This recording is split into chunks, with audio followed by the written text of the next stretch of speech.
16절까지 말씀입니다.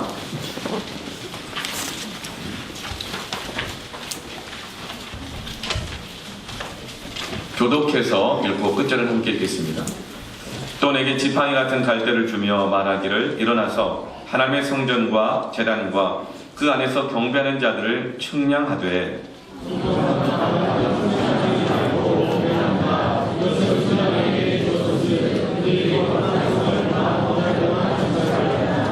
내가 너희 두 중인에게 권세를 주리니 그들이 굵은 베옷을 입고 1260일을 예언하리라.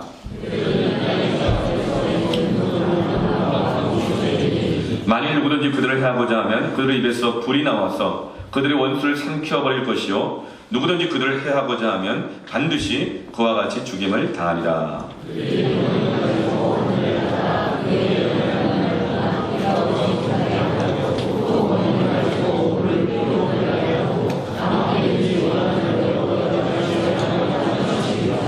그들이 그 증언을 마칠 때 무조병으로부터 올라오는 짐승이 그들과 더불어 전쟁을 일으켜 그들을 이기고 그들을 죽일 터인즉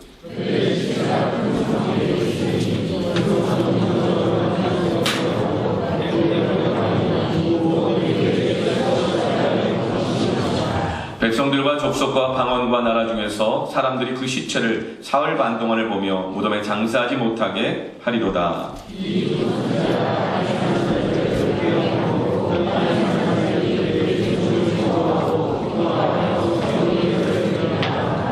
3일 반 후에 하나님께로부터 생기가 그들 속에 들어가며 그들의 발로 일어서니 구경하는 자들이 크게 두려워하더라.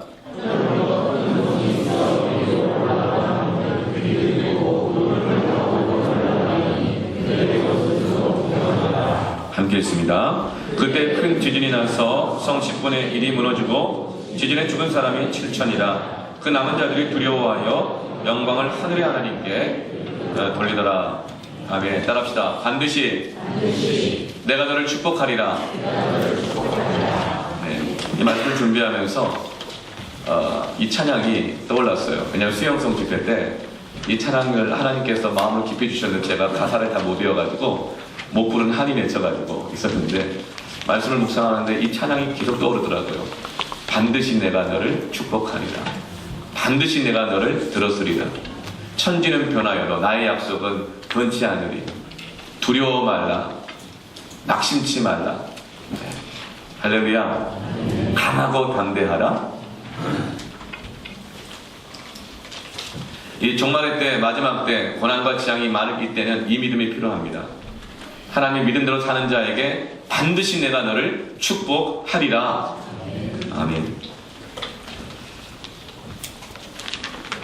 여섯째 나팔 재앙이 계속되는 가운데 많은 사람들이 재앙 가운데 때로는 어떤 사람 믿음을 버리고 떠나기도 하고 어떤 사람 끝까지 믿음을 지키다가 죽기도 하고 근데 어떤 사람 믿음으로 살다가 죽는 것을 보고 오히려 용기를 얻는 사람이 있는가 하면 아 믿음대로 살아봐야 소용없구나 낙심하는 사람도 생기고 그러면서 이 사람 저 사람 의견과 생각이 다르면서 공동체와 교회 안에 이 믿음의 세계 안에 혼란이 일어났을 그때였습니다. 그때 하나님은 사도 요한을 통해서 계속적으로 말씀을 주시면서 그들의 영적인 혼란을 바르게 세우시고 믿음을 갖게 하시는데 어떤 믿음이냐? 믿음대로 살아가면 반드시 하나님이 축복하십니다. 네, 이것이 바로 종말의 때에 가져야 될 우리가 믿을 만한 약속인 줄 믿습니다. 여섯째 나팔장이 있은 후에 하나님은 성경책을 힘센 큰 천사에게 보여주시면서 말씀하십니다. 제가 이제 예배를 드릴 때는요 자세를 좀 이렇게 바르게 하시면 좋겠습니다. 등을 떼시고 너무 이렇게 등을 대시는 건 괜찮은데 너무 이렇게 뒤로 제껴 있거나 머리 뒤로 가지 마시고 들을 긴장 들으시길 바랍니다. 제가 봤기 때문에 얘기하는 거예요. 자, 이 예배를 바르게 드리십시다. 제가 사랑으로 고민하고 있습니다. 힘센 천사를 보여주시면서 그 손에 성경책을 들고 있었어요. 이 말씀은 고난 가운데 있는 성도들이 이렇게 말씀하시는 거예요. 땅과 바다를 두 발로 밟고 있는 힘센 천사가 성경을 들고 있다는 거예요. 그렇기 때문에 마귀의 유혹 가운데 두려워하고 쫄지 말고 하나님이 너희들 말씀을 보내주시고 도와주시는 힘센 더 큰 천사가 있으니까 두려워하지 말고 끝까지 믿음으로 살아가라. 이렇게 격려해 주셨습니다. 그리고 나서 그 환상을 보여주고 난 다음에 하신 말씀이 요한계시록 10장 11절에 그가 내게 말하기를 내가 많은 백성과 나라와 방언과 임금에게 다시 예언하여야 하리라. 두려워하지 말고 다시 너의 사명을 감당하여야 하리라.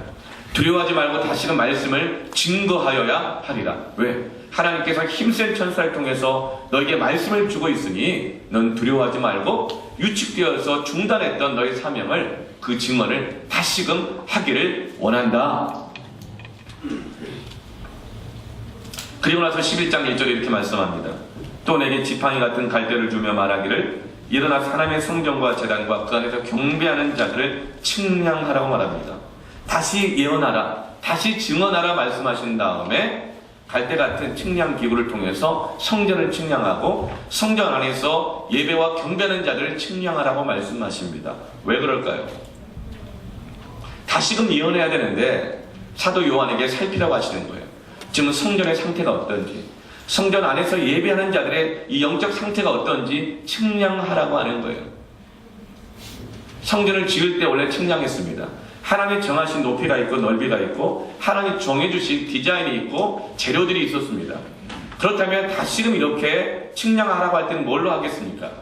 원래 하나님께서 말씀하시는 대로 그 재료를 썼는지, 빼먹은 건 없는지, 그대로 다 드렸는지, 하나님 말씀하신 그 높이대로 길이대로 그대로 하고 있는지, 아니면 어떤 것은 불법 개조해갖고 자기 방 따로 만들어 놓은 건 없는지, 어떤 것은 이 재료를 정확하게 안 쓰고 중간에 빼먹어가지고 이게 허물어지고 있는 데는 없는지, 이걸 측량하고 살피라는 거예요. 그래서 성전을 다시금 회복하게 하시는 것입니다. 왜냐하면 이 성전은 만민이 기도하는 처소라고 일컬음을 받기 위하기 때문입니다. 다시금 증언하려면, 성도들이 다시금 예언하기 시작하려면 성전이 원상복구 되어야 할 줄로 믿습니다. 그리고 무엇보다도 그 성전 안에서 예배하는 자들, 너희 몸이 하나님의 거하시는 거룩한 성전인 줄을 알지 못하느냐? 우리 몸의 성전이, 우리 신앙의 성전이 하나님이 원래 말씀하시는 그대로 되어 있는가 측량하라고 하시는 거죠. 그것은 판단하고 정지하기 위함이 아니라 다시금 그 예언의 사명을, 증언의 사명을 감당하기 위해서는 그 성전과 그 낙심하고 상처있고 병들어 있는 그 예배하는 자들의 성전이 회복되어야 하기 때문입니다. 오늘 지금 하나님께서는 이 마지막 세대를 살아가는 우리들에게 다시금 성전이, 교회가, 성도의 삶이 회복되기를 원하고 계십니다. 오늘 하나님의 이 말씀으로 우리를 측량하고 계십니다. 우리의 유일한 측량 도구는 사람의 말도 아니요 하나님의 말씀입니다. 누구 말로 나를 측량하지 마십시오. 누구 말로 어떤 사람을 측량하지 마시고 내 생각과 내 말과 내 기준으로 교회를 측량하지 말고 이 시대의 유일한 측량의 도구는 하나님의 말씀입니다. 이렇게 하나님은 다시금 성전을, 예배하는 자들을 새롭게 하셔서 그 예언의 사명을 다시금 감당하게 하고 계세요. 부활주일 후에 맞는 첫 예배입니다. 그리고 어제는 임직식을 마치고 난 다음에 이제 안수집사와 권사로 수용을 받은 분들은 지난주의 예배와 이번주 예배가 다른 것이죠. 임직이라고 하는 하나님의 특별한 또 새로운 기름 부으심을 받았기 때문입니다. 네, 첫 예배입니다.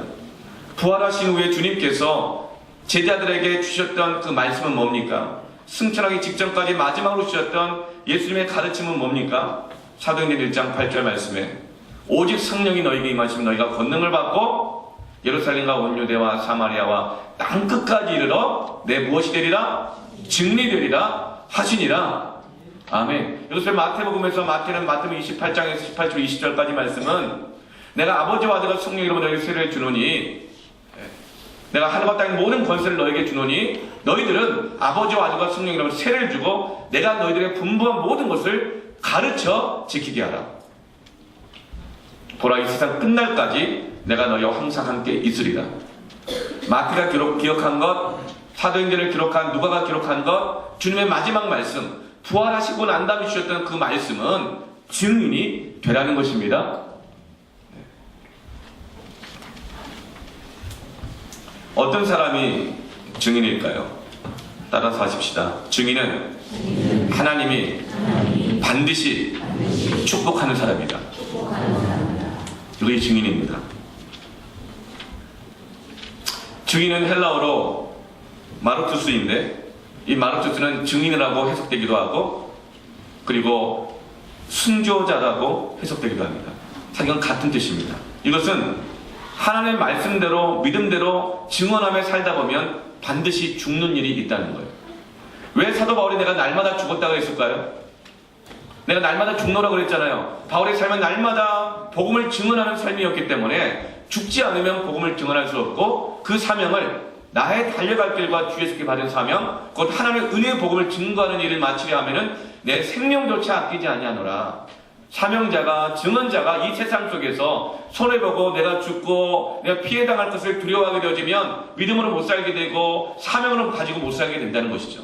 그러나 이 믿음대로 살고 사명 감당하고 살면 때로는 죽는 것 같고 때로는 피해를 당하고 손해를 보는 것 같지만 하나님 반드시 축복하심을 믿으시길 바랍니다. 왜냐? 요한복음 12장 24절 말씀에 내가 진실로 진실로 너희에게 이르노니 하나의 밀이 땅에 떨어져 죽지 아니하면 하나의 그대로 있고 죽으면 많은 열매를 맺느니라. 여러분 기억하십시다. 증인은 반드시 하나님이 축복하십니다. 증인은 반드시 하나님이 들어쓰십니다. 그리고 두려워하지 마십시오. 낙심하지 마십시오. 세상에서는 죽은 자 같으나 반드시 산 자가 될 것입니다. 세상에는 무명한 자 같으나 반드시 유명한 자가 될 것입니다. 세상에서는 저 쓸데없는 사람, 무익한 사람이라고 말하는 것 같지만 반드시 유익한 자가 되는 것입니다. 증인은 반드시 하나님이 축복하십니다. 요한계시록 21장은 두 증인의 모습을 보여줍니다. 3절 말씀 보면 내가 나의 두 증인에게 권세를 주리니, 두 증인이 나와요. 마지막 때 우리가 사명을 감당하고 그리스도인을 살아가는 그 모델을 보여주고 있어요.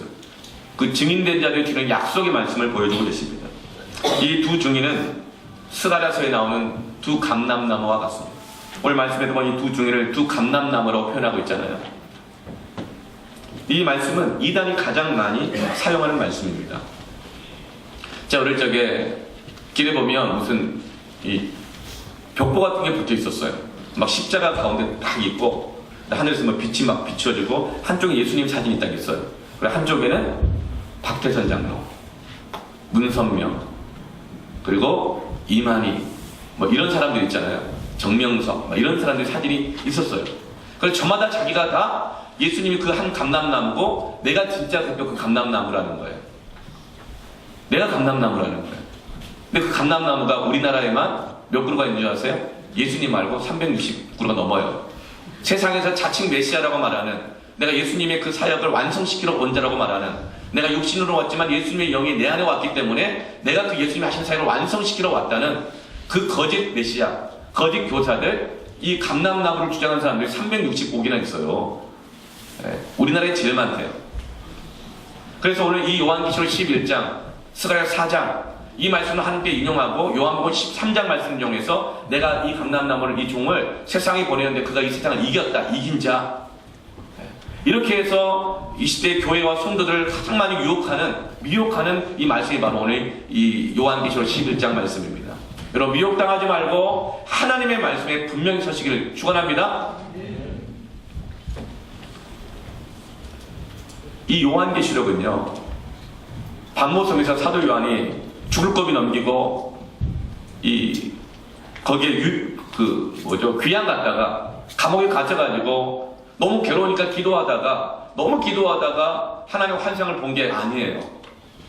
요한계시록은 사도 요한이 반모섬에서 하나님의 말씀을 묵상하고 말씀을 기억하고 내가 이 반모섬에서 어떻게 살아야 될 것인가, 내가 이 반모섬에 갇혀있지만 이 세대와 이 교회를 위해서 어떻게 기도할 것인가, 말씀 묵상하고 기도하다가 받은 계시가 요한계시록입니다.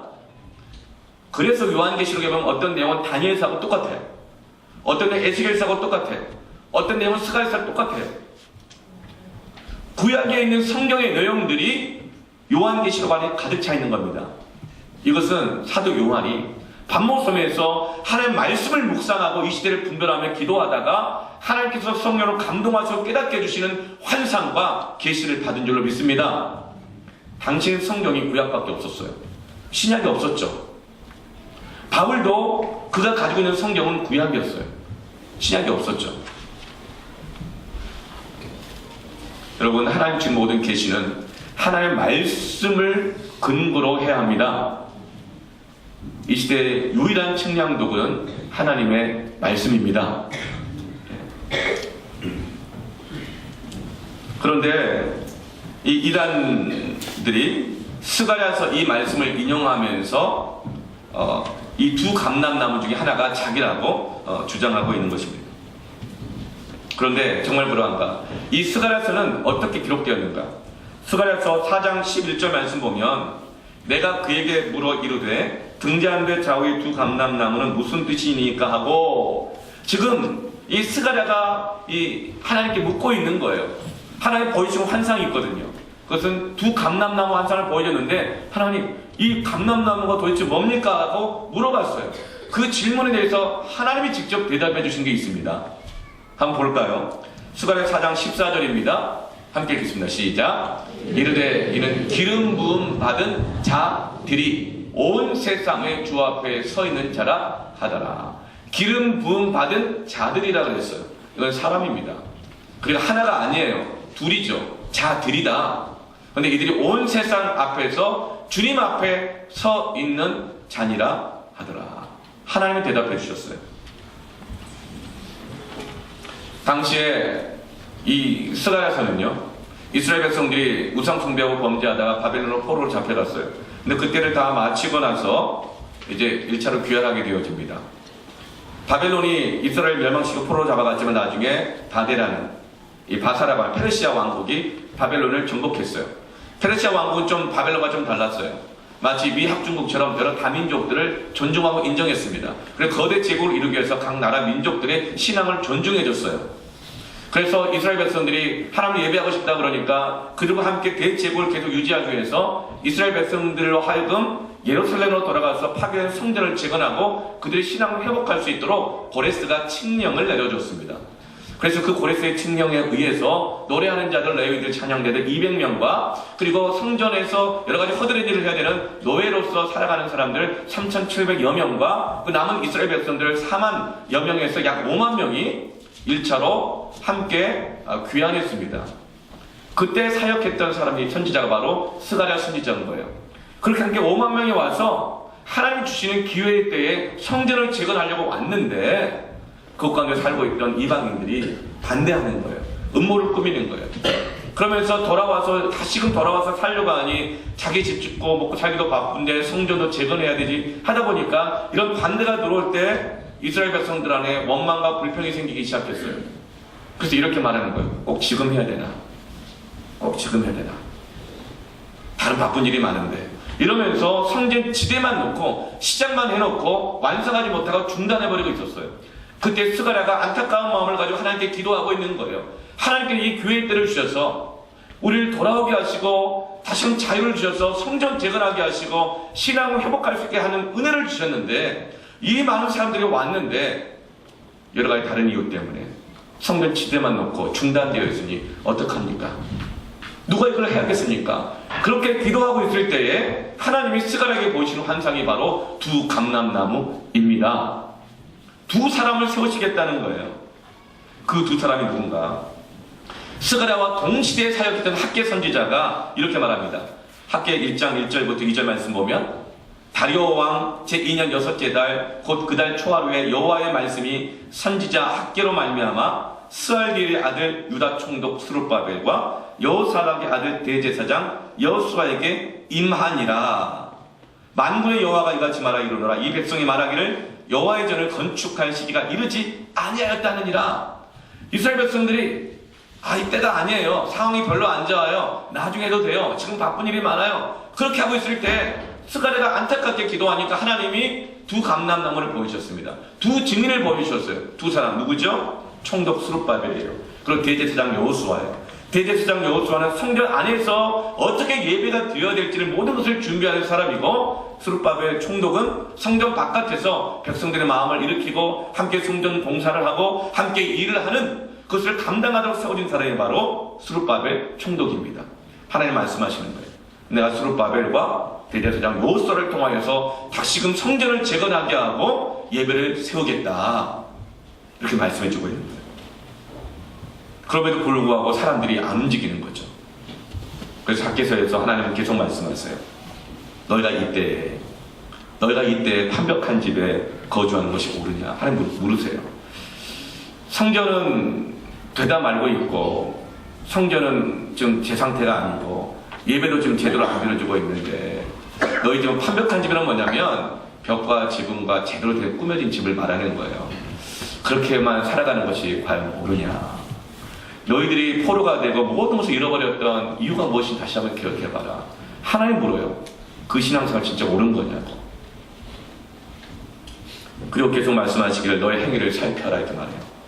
요한계시록에서 그 성전을 측량하게 하신 것처럼 성전된 너희들의 신앙을 다시금 살펴라. 너희가 많이 뿌릴지라도 수확이 적으며, 먹을지라도 배부르지 못하며, 마실지라도 흡족하지 못하며, 입어도 따뜻하지 못하며, 일꾼의 삭슬 받아도 그것을 구멍 뚫어진 전대에 넣음이 되느니라. 만군의 여호와가 말하노니 너희는 자기의 행위를 살필지니라. 너희는 산에 올라가서 나무를 가져다가 성전을 건축하라. 그래야 내가 그것으로 말미암아 기뻐하고 또 영광을 얻으리라. 여호와가 말하였느니라. 돌아온 이스라엘 백성들이 반대에 부딪히고 생활고에 부딪히면서 이렇게 살다가 죽을 것 같아가지고 중단하고 있었어요. 그러나 주님은 말씀하세요. 충성된 증인은 반드시 축복하리라. 나 여호와가 말하노라. 기뻐하고 또 영광을 얻으리라.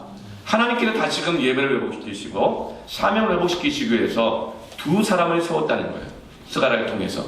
그리고 요한계시록 이 말씀에서 사도 요한은 스가랴서 말씀을 묵상하면서 이 말씀을 통해서 또 깨닫게 하심을 통해서 하나님께서 이 시대에도 충성된 두 증인을 통하여서 다시 예언하게 하실 줄로 깨닫고 있는 것입니다. 그런데 그 두 충성된 증인은 죽을 것 같지만, 때로 심지어는 피해를 당하고 고난을 당하고 반대에 부딪히고 죽기도 하지만 반드시 하나님께서 일으키시는 것입니다. 반드시 축복하시는 것입니다. 반드시 들어 쓰시는 것입니다. 그러므로 두려워하고 놀라지 말고 낭망하지 말고 강하고 담대하라. 아멘. 여러분 이제 분명해지셨죠? 이 두 감람나무는 스가랴 시대에는 스룹바벨 총독과 대제사장 여호수아였고, 오늘 요한계시록 말씀에 있는 우리는 이들과 같이 다시 성전을 재건하고 하나님의 복음을 증거하고 예배하는 데 부름받은 충성된 증인인 것입니다.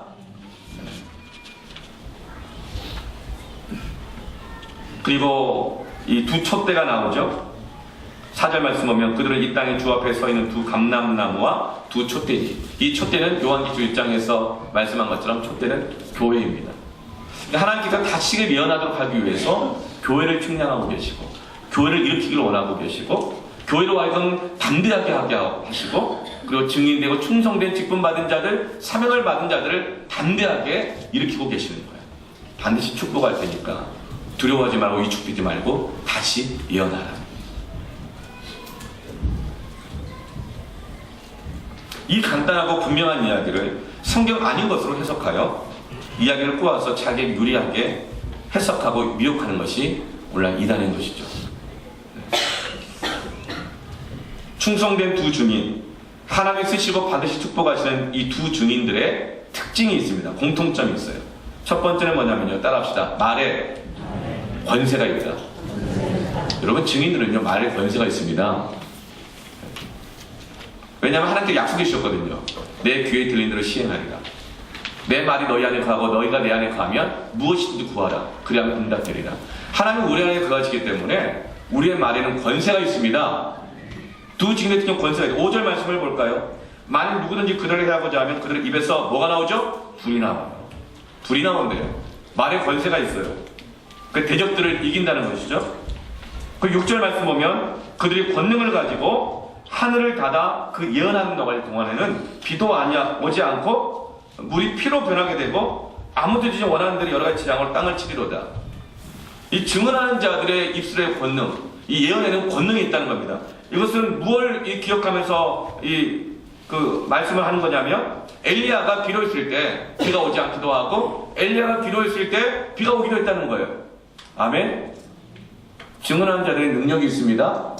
그리고 10가지 장 이스라엘 백성들을 묶어놓았던 바로가 그렇게 못하게 하려고 했지만, 모세가 증언자잖아요. 선지자잖아요. 그 입을 통해서 기도할 때 나일강이 피로 변하기도 하고, 증인들의 말에는 권능이 있습니다. 그렇다면 교회가 언제 권능을 회복할까요?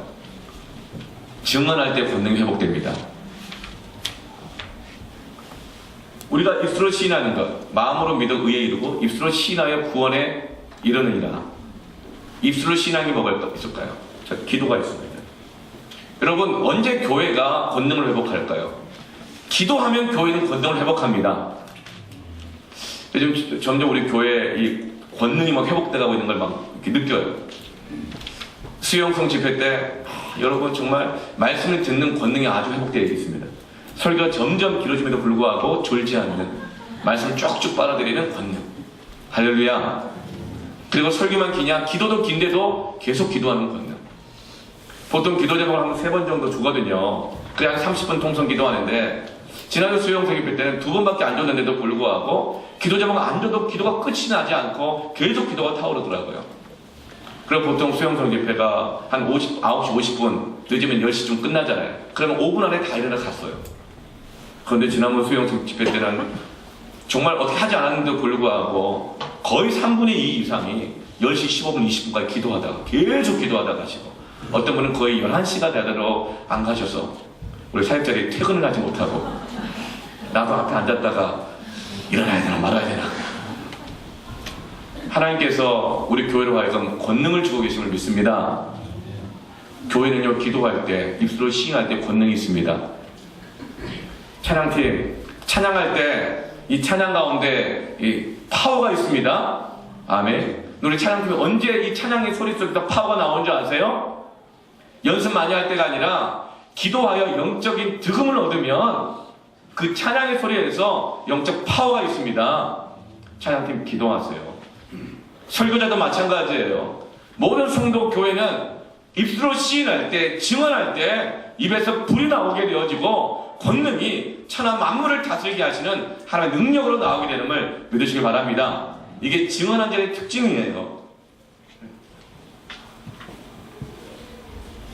요한계시록 12장 11절 말씀에, 또 우리 형제들이 어린 양의 피와 자기들이 증언하는 말씀으로 그를 이겼다.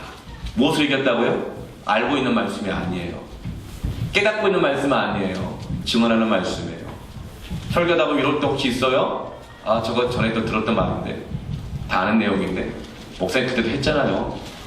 들었던 말씀이 아니라 증언하는 말씀이 이기는 것입니다.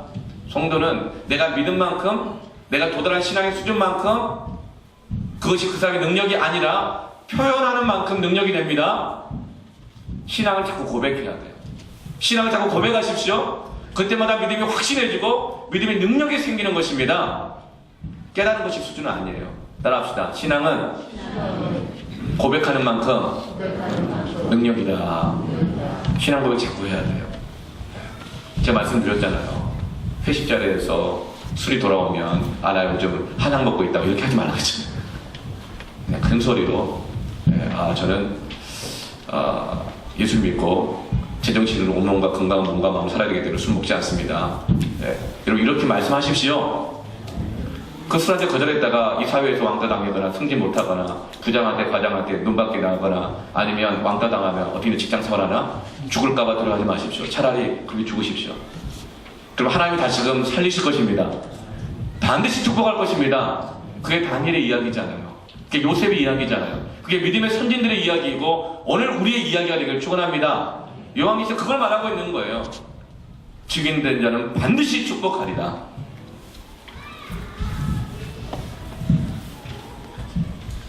우리는, 교회는 입술로 시인할 때, 증언할 때 권세를 회복하게 됩니다. 복음을 전할 때, 신앙을 고백할 때, 여러분, 복음 전하는 게 뭐예요? 말씀 막 외워가지고 복음 전하면 정말 더 좋겠죠? 진짜 복음은 뭔지 아세요? 성경 다 보세요.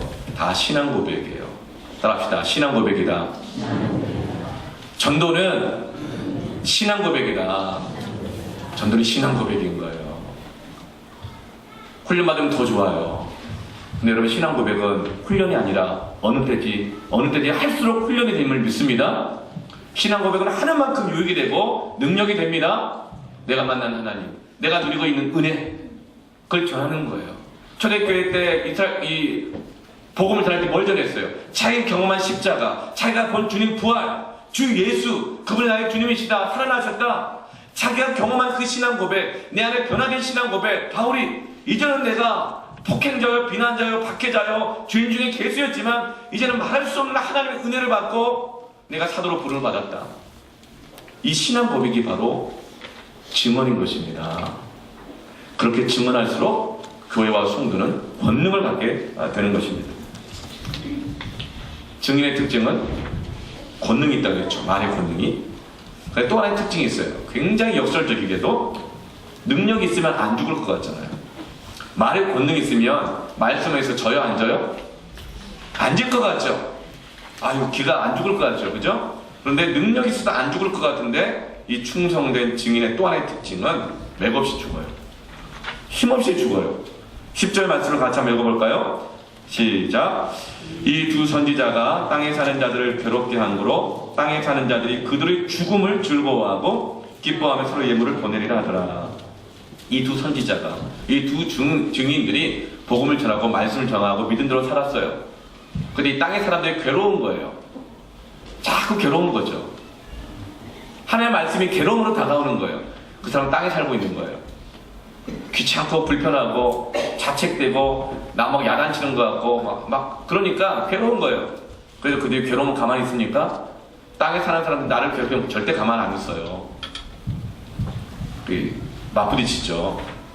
그러다 보니까 이 두 증인들이 땅에 사는 자들에 의해서 그들이 죽임을 당했어요. 죽은 거예요. 그러자 땅에 사는 자들이 아주 기뻐했어요. 즐거워요. 그 서로 예물을 보내면서 막 축하해줘요. 그런데 11절 말씀에 3일 반 후에 하나님께로부터 생기가 그들 속에 들어가매 그들이 발로 일어서니 구경하는 자들이 크게 두려워하더라. 11절 하나님께서 다시금 일으켜 세우십니다. 일으켜 세우십니다. 부활의 능력이라는 거예요. 엄청난 능력이 있는데 죽는다는 거예요. 복음을 전하다가 사명 감당하다가 죽는다는 거예요. 그런데 하나님이 다시 살리신다는 거예요. 반드시 내가 너를 축복하리라. 반드시 내가 너를 들었으리라. 천지는 변하여도 나의 역사는 영원히 변치 않으리. 두려워 말라. 강하고 담대하라. 증인의 특징은 예수 그리스도 십자가의 죽음과 부활의 능력인 것입니다. 내 몸에 그리스도의 고난의 흔적을 가지고 있는 것입니다. 나는 십자가에서 죽었으나 주님 때문에 다시금 산 자가 되는 것이 충성된 증인들입니다. 여러분, 그 신앙 고백 가지십시오. 그 십자가의 죽음과 부활의 능력을 고백하십시오.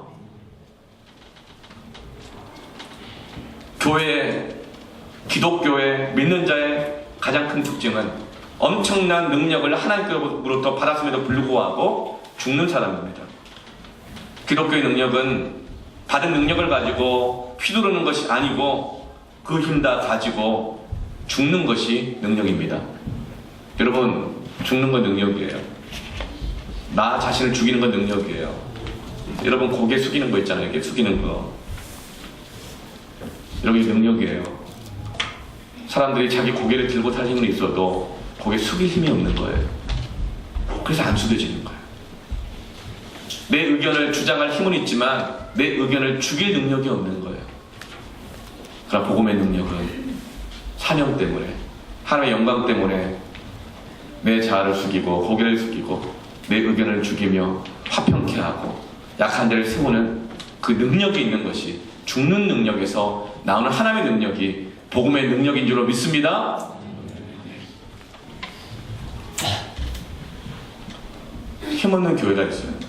힘없는 성도가 있어요. 왜 힘이 없을까요? 돈이 없어서가. 세상 권력이 없어서가 아니에요. 일이 잘 안 풀려서가 아니에요.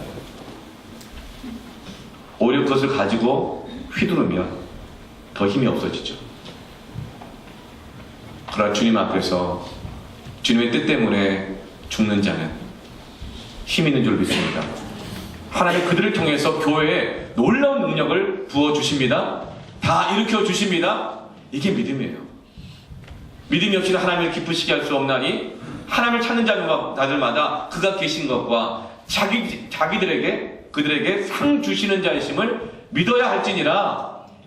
여러분, 담대하십시오. 반드시 하나님은 축복하십니다.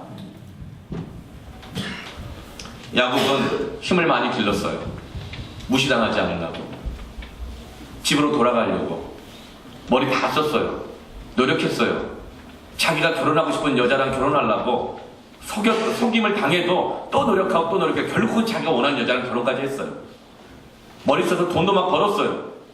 그리고 금이 환영하며 집으로 돌아가고 있는 가운데 야복 나루토에서 그가 속였던 형 에서를 만나는 거예요.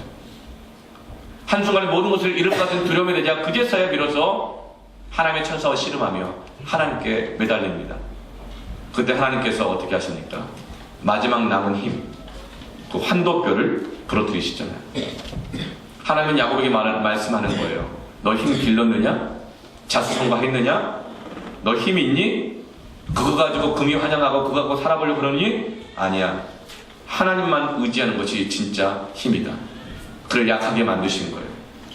그래서 하나님만 전적으로 의지하여 그를 다시 강한 자로 세우기를 원하시는 줄로 믿습니다. 바울이 하나님 앞에서 육체의 가시를 없애달라고 3번이나 기도했다고 그랬어요. 그 뜻은 뭐예요?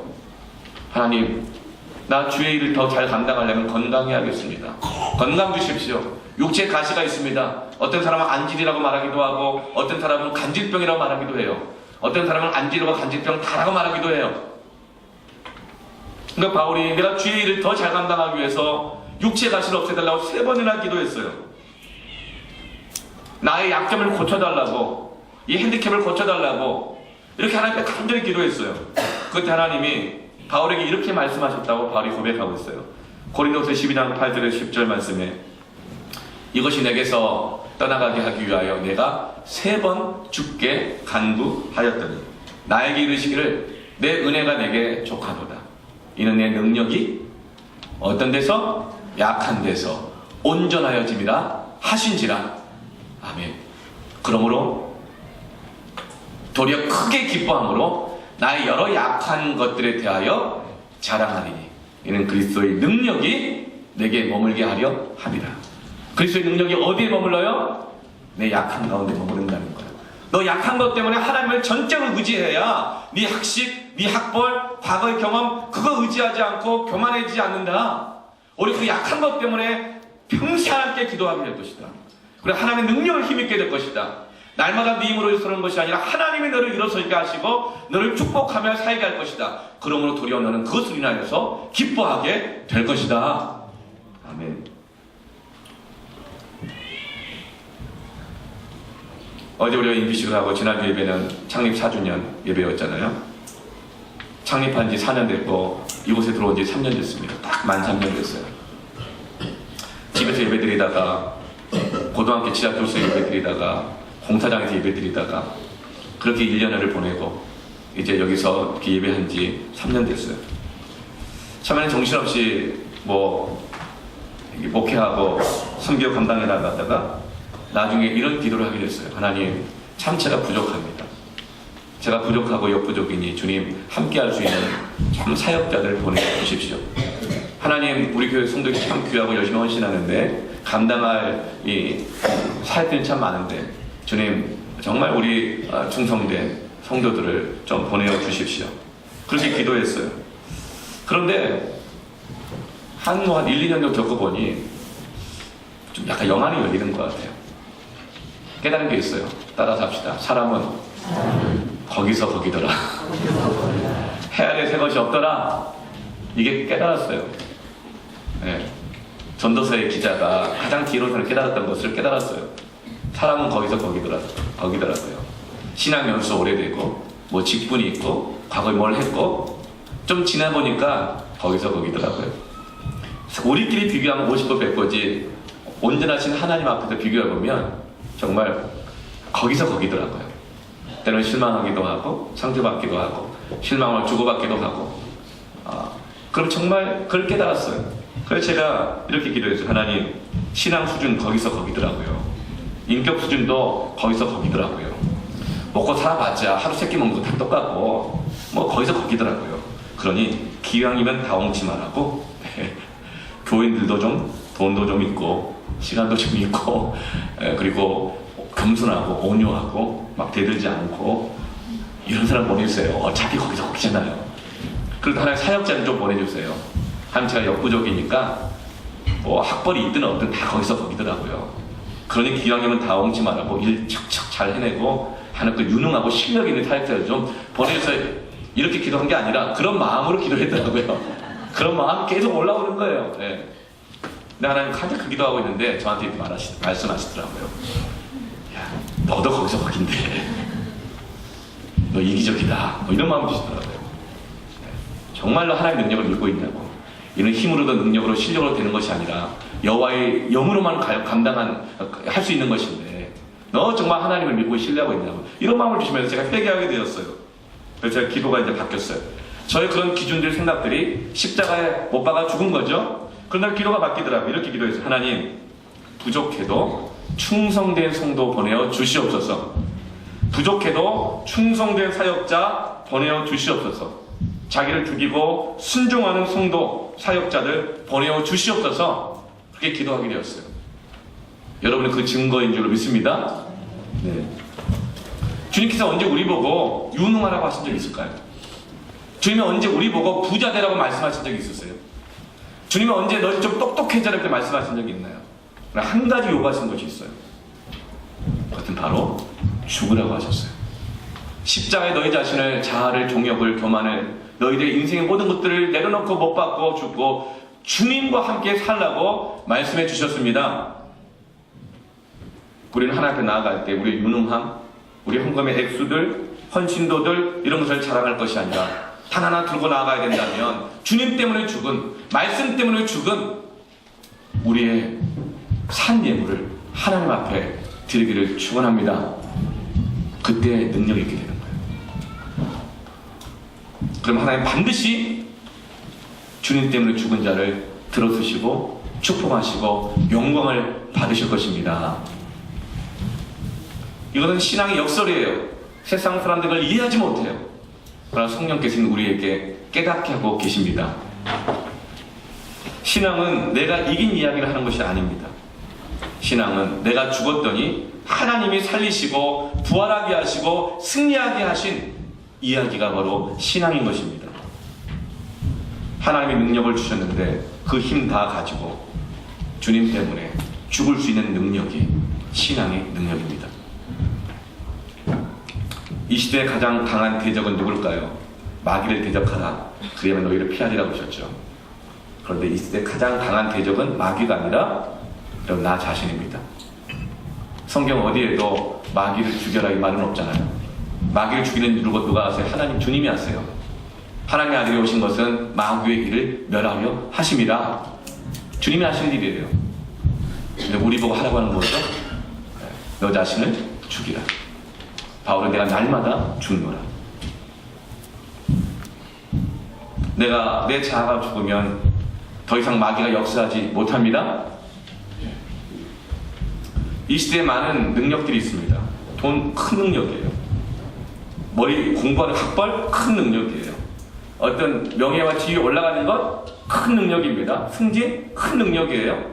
시험 합격 큰 능력이에요. 그런데요, 돈 많이 벌고 이 머리 좋고 승진하고 명예가 그렇게 하는 것은요, 제가 볼 때는 노력하면 될 수 있는 것들 같아요. 이건 제 얘기입니다. 근데 저한테 잘 안 되는 게 있어요.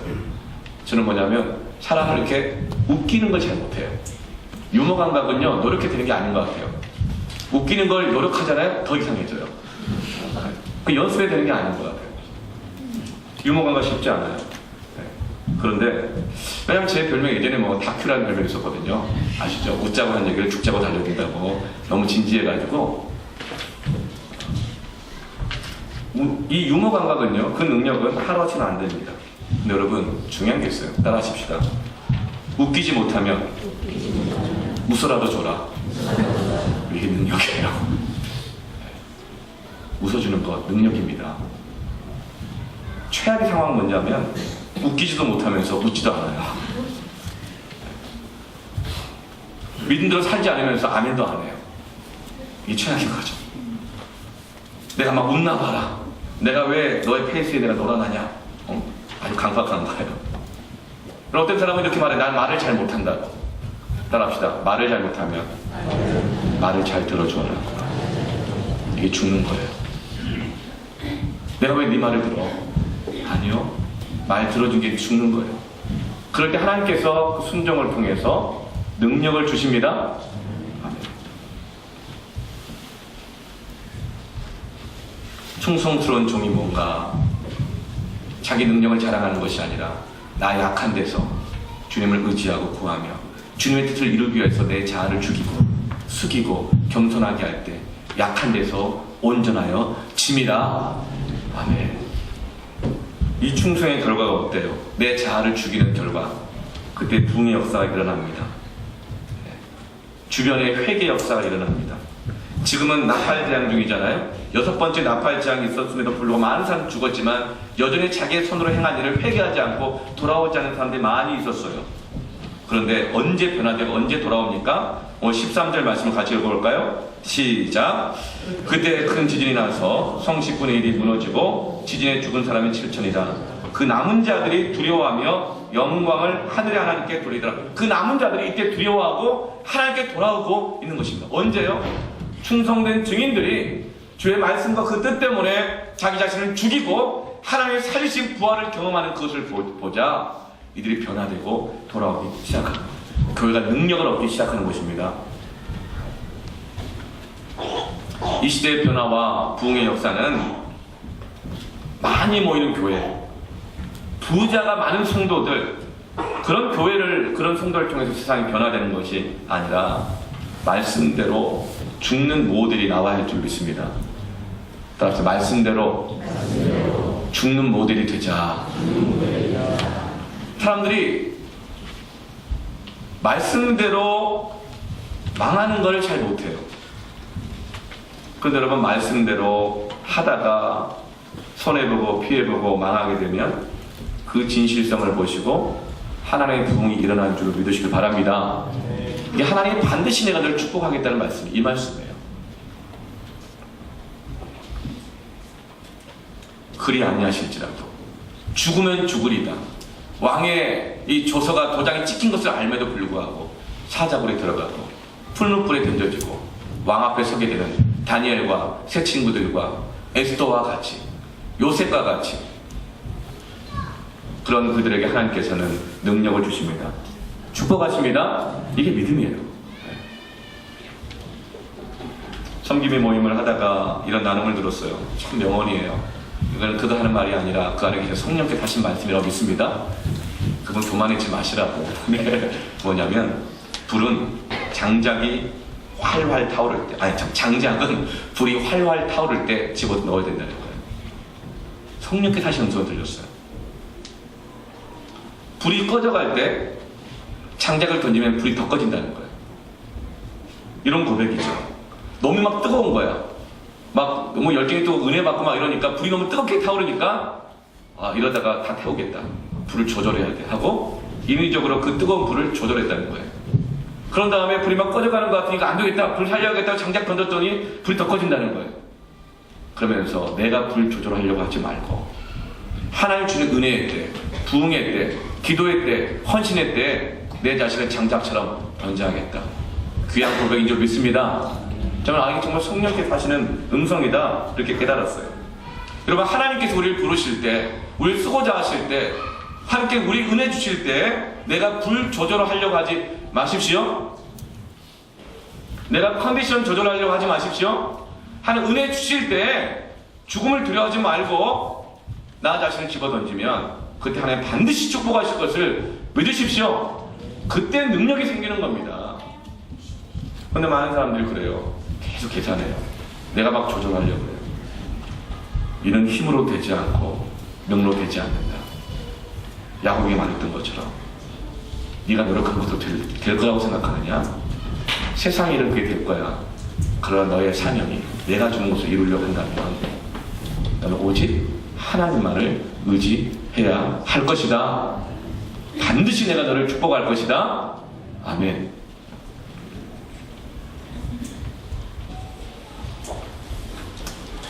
이 프란체스코 성자가 참 이 영성과 기도의 능력이 엄청났어요. 중세시대 때.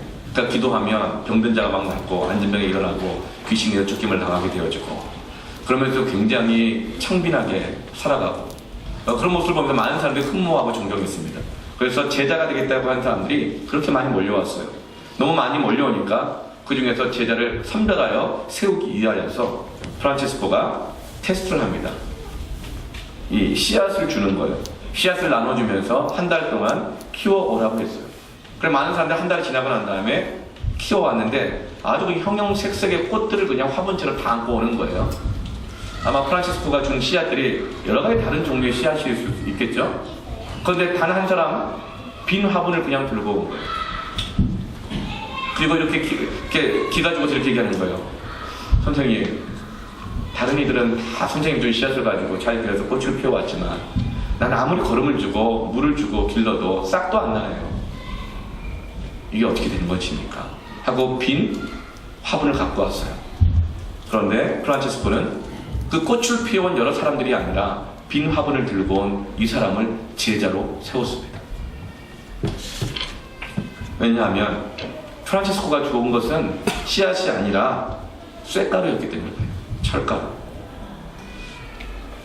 프란체스코는 많은 꽃을 원했던 것이 아니라 빈 화분을 들고 오기를 원했던 거예요. 진실함. 주님이 우리에게 원하시는 것은 천천의 수양이 아닙니다. 여러분, 하나님의 일을 감당할 때 이 시대가 가득 차 있는 두려움들이 있어요. 주일을 감당하라 그러면 헌금만 해라 그러는 거 아닌가? 언제 교회가 돈 버는 것으로 바뀌었습니까? 언제 우리 신앙이 돈 때문에 하고 말고가 있습니까? 여러분, 그래서 교회가 무능력해지는 거예요. 헌금만 해라 그럴까봐 여러분, 하나님 주신 건 그런 두려움이 아닙니다. 하나님 우리에게 천천의 수양을 요구하신 게 아니에요. 하나님 우리에게 원하는 만만의 기름이 아닙니다. 하나님 우리에게 원하시는 뭡니까? 인자를 사랑하고 그의 뜻대로 행하는 것입니다.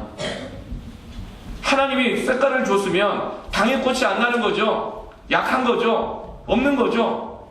그럼 그 약한 것을 가지고 주님 앞에 날아오는데 그 진실한 삶을 통해서 하나님께서 축복하시고 기름 부어 주시는 것입니다. 그 사람의 증인이고 그 사람의 그리스도인이고 그 사람의 교회고 약한 데서 하나님의 능력이 나타나게 하는 것이 성도의 삶인 것입니다. 믿음으로 우리가 좀 당당하게 가난할 수 없을까요? 우리가 당당하게 가난해지고 당당하게 초라해질 수 있을 때 하나님의 능력이 나타나게 될 것입니다. 우리가 세상을 이기는 힘은 휘두르는 힘이 아니거든요. 약한 짐승일들일수록 위장색이 발달합니다. 자꾸 감추려고 그래요. 그러나 철가루 주었으면 빈손 들고 가는 것이 맞는 겁니다. 땀 흘리고 일하지 않았으면 빈손 들고 가는 것입니다. 고난당하고 소득이 얻은 것이 없으면 빈손 들고 가는 것이 맞습니다. 그리고 하나님께 믿음으로 구하는 것이죠. 그래도 난 믿음대로 살겠습니다. 이 땅에서 가난하더라도 사람들이 조롱하더라도 난 믿음대로 살겠습니다. 그럼 하나님께서 반드시 그를 축복하십니다. 그를 들어 쓰십니다. 이게 믿음이요 신앙인 것입니다. 찬송가 323장 말씀처럼 멸시천대 십자가는 제가 지고 가오리니 이때 부흥이 일어나는 거예요. 어떤 분이 이렇게 말하는 분도 있어요. 목사님, 믿는 사람이 가난하고 일이 잘 안 되면 주님이 영광 가리우잖아요.